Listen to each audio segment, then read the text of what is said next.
મિત્રો, આજે આપણે વાતચીત કરવાના છીએ કે શું આજે રાત્રે ફરીવાર ભારત પાકિસ્તાનના યુદ્ધનું રણશીંગું ફૂંકાઈ શકે છે. જ્યારે આપણે કહી રહ્યા હોય કે ભારત પાકિસ્તાનનું યુદ્ધનું રણશીંગું ફૂંકાવાનું હોય તો એટલે કહી રહ્યા હોય કે આજ દિવસ સુધી એક પણ રાત એવી ખાલી નથી જઈ કે જે રીતે આ કતલે આમ ખેલ ન ખેલાયો.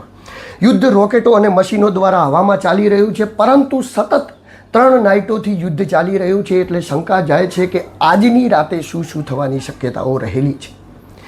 પરંતુ જે અવળચંડાઈ ચડી ગયેલું પાકિસ્તાન જ્યારે અમેરિકાના સમજાવવાથી પણ સીઝફાયરનો નિયમને તોડી નાખે છે ને તો પણ નિયમને પાલન નથી કરતું, અને એ જ પાકિસ્તાન જ્યારે કગરતું અમેરિકા જોડે પહોંચ્યું હતું કે ભારત જોડે અમારે સમાધાન કરાવો ને આ મેટરમાં અમે સમાધાન કરવા માટે તૈયાર છીએ.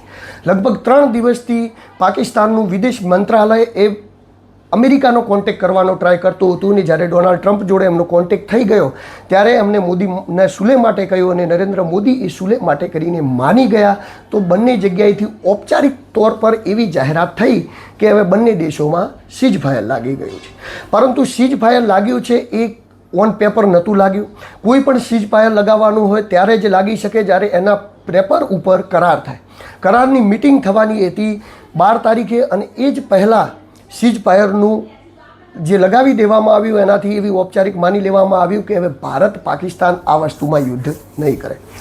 પરંતુ ભારતે તો બરાબર છે કે સીઝફાયરના નિયમનું પાલન કર્યું, પરંતુ પાકિસ્તાને એના 3 કલાકની અંદર રાત્રે સીઝફાયર તોડીને ભારત ઉપર ફાયરિંગ કર્યું. જે સરહદી વિસ્તારના લોકો હતા ત્યાં ઘવાયા અને ક્યાંક ઈજાઓ થઈ. તો આ જે કામકાજ કર્યું ત્યારબાદ ભારતે શું એ રાહ જોવી જોઈએ કે અમેરિકાએ જે સીઝફાયરના ઉલ્લંઘન માટેની જે લગાવ્યું હતું એ હવે એનું આપણે પાલન કરવાનું છે? કારણ કે પાકિસ્તાને તો અમેરિકાનું સરેઆમ નાક કાપ્યું, તેમ છતાં અમેરિકાએ 2 શબ્દો પણ પાકિસ્તાનને કહ્યા નથી. કેમ ન કહ્યા? કારણ કે એ લોકોના ખૂબ બધા પૈસા એ પાકિસ્તાનની અંદર ઇન્વેસ્ટ કરેલા છે, પાકિસ્તાનને આપેલા છે. જો પાકિસ્તાનને કંઈ થઈ જાય તો એ પૈસાનું શું થાય? મિત્રો, આપણી ગુજરાતીમાં એક કહેવત છે કે જ્યારે આપણે કોઈકને વ્યાજે પૈસા આપ્યા હોય ત્યારે આપણે એ વ્યક્તિની ખબર રાખતા હોઈએ છીએ કે વ્યક્તિ બીમાર ના પડી જાય અને કંઈ થઈ ના જાય. બીમાર એ પડે ને ઉજાગરા આપણે થાય છે, એ વાળી વાત અહીંયા અમેરિકાને થઈ છે. એટલે સીઝફાયર કરે પાકિસ્તાન આપણા ઉપર અને આપણે બસ ખાલી બોર્ડરે ઊભા એનું રક્ષણ જ કરવાનું. એ લોકો ફાયરિંગ કરે એનું આપણે ખાલી રક્ષણ જ કરવાનું, બીજું કાંઈ નહીં કરવાનું. આ બધા સવાલો ક્યાંક ને ક્યાંક ઉઠતા હતા, પરંતુ એની વચ્ચે આજે રાત્રે એવું લાગી શકે છે કે કોઈ પણ મોટી એક્શન થઈ શકે છે. સરકાર મોટી એક્શન લઈ શકે છે, કારણ કે સરકાર મોટી એક્શન લેવા માટે એટલે મજબૂર થાય કે 3 દિવસથી સતત પાકિસ્તાનના લોકો એ આપણા ઉપર ડ્રોનો ભેજતા રહે છે અને આપણી આર્મી તોડતી રહે છે. તમે વિચાર તો કરો કે એક રીતે તો એમને ખબર છે કે આપણે ભારત સામે યુદ્ધ કરીને જીતી નથી શકવાના, એટલા માટે કરીને એ વિદેશના જે લોકો છે એમના જોડે મદદ માગે છે, પાકિસ્તાનની મદદ કરો, અમે એકલા પડી ગયા છે, અમારી મદદ કરો. એક બાજુ મદદ માગે છે ને એક બાજુ ભારતને વિશ્વ લેવલે બદનામ કરે છે. સીઝફાયરનો નિયમ જેવો લાગ્યો એવું જ પાકિસ્તાનના વડાપ્રધાનના એવા સ્ટેટમેન્ટો આવે છે કે અમે જીતી ગયા, ભારત ઝૂકી ગયું. આવા બધા ટ્વીટો કરે છે સોશિયલ મીડિયાના માધ્યમથી. જ્યારે આટલી બધી વાતચીત થતી હોય તો સ્વાભાવિક છે કે હવે ભારત સરકાર અને નરેન્દ્ર મોદીજીને ગુસ્સો આવવો એ ફાઇનલ છે. કારણ કે એટલા માટે ફાઇનલ છે કે જે સમજોતા માટે જે કામ કરવું જોઈએ કદમમાં હાથ આગળ વધાવતું નથી.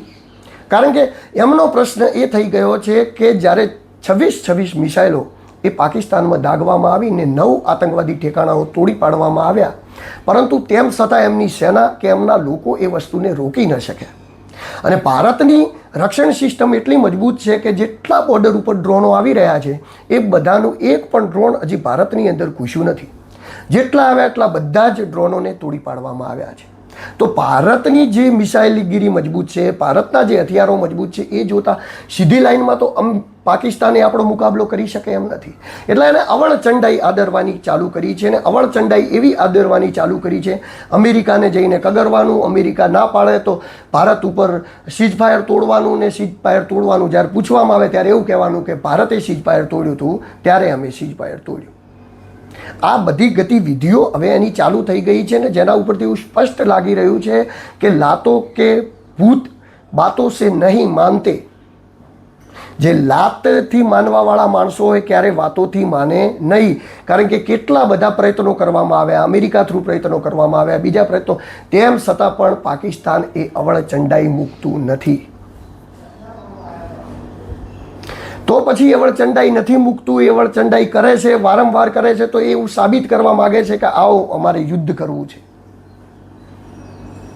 હવે જોવાનું રહ્યું મંત્રણા જે 12 તારીખવાળી હતી એ મંત્રણા આગળ વધે છે કે નથી વધતી, એ મંત્રણા થાય છે કે નથી થતી. કારણ કે આજનો માહોલ જોતાં એવું લાગી રહ્યું છે કે ભારત હવે ગુસ્સામાં તો છે જ, કારણ કે ખૂબ સમજોતો કરવાનો ટ્રાય કર્યો, તેમ છતાં પણ કર્યું. આજે રાતનું હજી કોઈ ઠેકાણું નહીં શું થઈ શકે છે. વાતચીત કરીએ આપણે હવે અહીંયા થોડા સરહદી વિસ્તારોની ને અહીંના નજીકના વિસ્તારોની, તો ગુજરાતની અંદર કચ્છ અને બનાસકાંઠાની જે બોર્ડર છે અહીંયા કાલે રાત્રે સીઝ ફાયર કરવામાં આવ્યું હતું. એટલે આજુબાજુના ગામડાઓમાં ઔપચારિક રીતે કહેવામાં આવ્યું હતું કે બ્લેકઆઉટ હટાવી દો, પરંતુ 15 મિનિટની અંદર જ એમને ડ્રોન ઉડતા દેખાયા તો તાત્કાલિક જ બ્લેકઆઉટ કરાવવું પડ્યું હતું. એટલે ડ્રોન ઉડાડીને ડ્રોનો લાવી અને ખાલી આમ યુદ્ધ નહીં કરવાનું, આમ ખાલી બીવરાવા માટેના જેવું કામકાજ ચાલતું હોય એવું કામકાજ અત્યારે પાકિસ્તાન કરી રહ્યું છે. તો બસ એ જે કરે ખાલી આપણે જોવાનું જ, એ જે ડ્રોનો મૂકે એ ખાલી આપણે તોડવાના જ. આપણે પણ કંઈક એવી એક્શન કરવી પડશે, આપણે પણ કંઈક એવી એક્શન લેવી પડશે કે જેથી એવું લાગે કે ના, ભારત કરી શકે છે.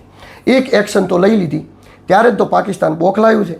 9 ઠેકાણા તોડી નાખ્યા, 101 આતંકવાદીઓ મરી નાખ્યા.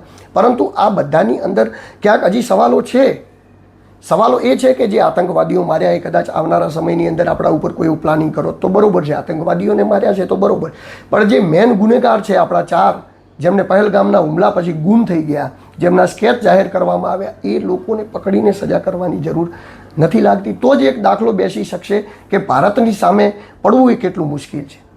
તમે જુઓ દોસ્તો, ઇઝરાયલ જે દેશ છે એની આજુબાજુમાં ઘણા બધા મુસ્લિમ દેશો રહે છે ને તેમ છતાં પણ ઇઝરાયલ એ બધા વચ્ચે ટકેલું છે ને એટલી મજબૂતાઈથી આતંકવાદનો સામનો કરે છે કે જેની કોઈ સીમા જ નથી. ઇઝરાયલના લોકોને વતાવતા પણ વિશ્વના અન્ય દેશોને વિચાર કરવો પડતો હોય છે. ભારતની પણ એ મજબૂત સિસ્ટમ છે, ભારત જોડે બધું જ છે, ભારત જોડે મજબૂત સૈન્ય છે, સરકાર પણ જોરદાર છે, નરેન્દ્ર મોદી પણ જોરદાર છે, પરંતુ આ વસ્તુ કરવામાં કેમ હિચકિચક થઈ રહી છે? તો મિત્રો, ક્યાંક ને ક્યાંક આજે રાત્રે જોઈએ ભારત ગુસ્સામાં છે, કોઈકની કોઈક એક્શન કરી શકે ને કોઈક પ્લાન બનાવ્યો હોય ને એના ઉપર કરે તો એમાં કોઈ નવાઈ નહીં. આપ જોતા રહેજો આજની રાતે શું થાય છે. કોઈ લાઈવ અપડેટ મળશે તો આપણા જોડે ફરીવાર શેર કરીશું, પરંતુ અત્યારે બસ આટલું. નમસ્કાર, રામ રામ. હું છું દિલુ ચૌધરી ને જો તમને મારા વિડીયો ગમતા હોય તો મારી ચેનલને લાઈક, સબસ્ક્રાઈબ અને ફોલો કરી દેજો, જેથી હું તમને આવી અવનવી માહિતી આપતો રહું.